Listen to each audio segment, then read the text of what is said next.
అది 1998 హైదరాబాద్. ఫుట్పాత్ మీద పువ్వులమ్ముకుంటున్న ఒక వృద్ధురాలికి సుస్థి చేస్తే పక్కన ఉన్న వాళ్ళు హాస్పిటల్లో చేర్పించారు. కొద్ది రోజులకే ఆమె కన్ను మూసింది. ఆమె మృతదేహాన్ని అప్పగించడానికి అధికారులు ఆమె గుడిసెను వెతుకగా ఒక పాత ట్రంకు పెట్టెలోని కొన్ని కాగితాలు చూసి వారు నిర్ఘాంతపోయారు. ఆమె ఎవరో కాదు. ఉత్తరప్రదేశ్కి చెందిన ఆమె పేరు నీరా ఆర్య. తనకు 8 వయసున్నప్పుడు తల్లిదండ్రులు మరణిస్తే కలకత్తాకి చెందిన వ్యాపారి సేఠ్ చజుమల్ ఆమెను దత్తత తీసుకొని చదివించాడు. నీరా దేశ స్వాతంత్ర్యం కోసం కలలు కనేది. నేతాజీ సారథ్యం వహిస్తున్న ఆజాద్ హింద్ ఫౌజ్ గురించి తెలియగానే సింగపూర్ వెళ్లి ఝాన్సీ రెజిమెంట్లో చేరింది.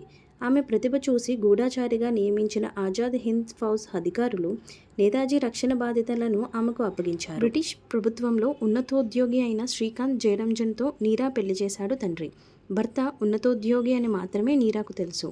భార్య సేఠ్ చజుమల్ గారాలపట్టి అని మాత్రమే శ్రీకాంత్కు తెలుసు. పెళ్లి తర్వాత కొన్నాళ్ళకే ఇద్దరికీ అసలు విషయాలు తెలిసిపోయాయి. భర్త బ్రిటిష్ గూఢచారి విభాగంలోని సిఐడి అధికారని, ఎందరో భారత దేశభక్తులను మట్టుబెట్టాడని, ప్రస్తుతం నేతాజీని హత్య చేయడం అతని లక్ష్యమని తెలిసి నివ్వెరపోయింది నీరా. భార్యకు ఆజాద్ హింద్ ఫౌజ్తో సంబంధం ఉందని తెలిసి శ్రీకాంత్ కూడా ఆశ్చర్యపోయాడు. ఒకరికి దేశం ముఖ్యం, ఇంకొకరికి ఉద్యోగం ప్రధానం. ఇద్దరూ బద్ధ శత్రువులయ్యారు. ఒకరి మీద మరొకరు గూఢచర్యం ప్రారంభించారు. ఒకరోజు నేతాజీని కలిసేందుకు వెళ్ళింది నీరా. ఆమెను అనుసరించి వెళ్లిన శ్రీకాంత్ బోసుపైకి కాల్పులు జరిపాడు. నీరా అడ్డు రావడంతో గురితప్పి తూటా డ్రైవర్కి తగిలింది. మరోసారి నేతాజీ దిశగా తుపాకీ గురిపెడుతున్న భర్తని కత్తితో పొడిచి చంపింది నీరా.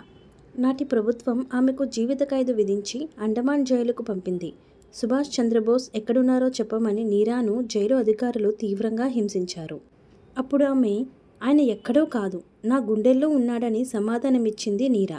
దాంతో కోపోద్రిక్తుడైన అధికారి అయితే నీ గుండెను చీల్చి నేతాజీని బయటకు తీస్తానంటూ కత్తితో ఆమె రొమ్ము మీద కోయబోయాడు. అయినా నీరా నోరు మెదపలేదు. కత్తి మొండిగా ఉండటంతో ఆమె ఛాతీ మీద లోతుగా దిగలేదు. దాంతో సుత్తితో ఆమె తల మీద కొట్టేసి వెళ్ళిపోయాడా అధికారి. దేశానికి స్వాతంత్ర్యం వచ్చాక విడుదలైన నీరా హైదరాబాద్ చేరుకొని పూలమ్ముకొని బ్రతుకుతూ అక్కడే కన్నుమూశారు. దేశానికి స్వేచ్ఛ తప్ప తనకంటూ ఏదీ కోరుకోని నిస్వార్థ ధీర వనిత నీరా ఆర్య. భారత జాతి నిత్యం తలుచుకోవాల్సిన వీరాంగన ఆమె.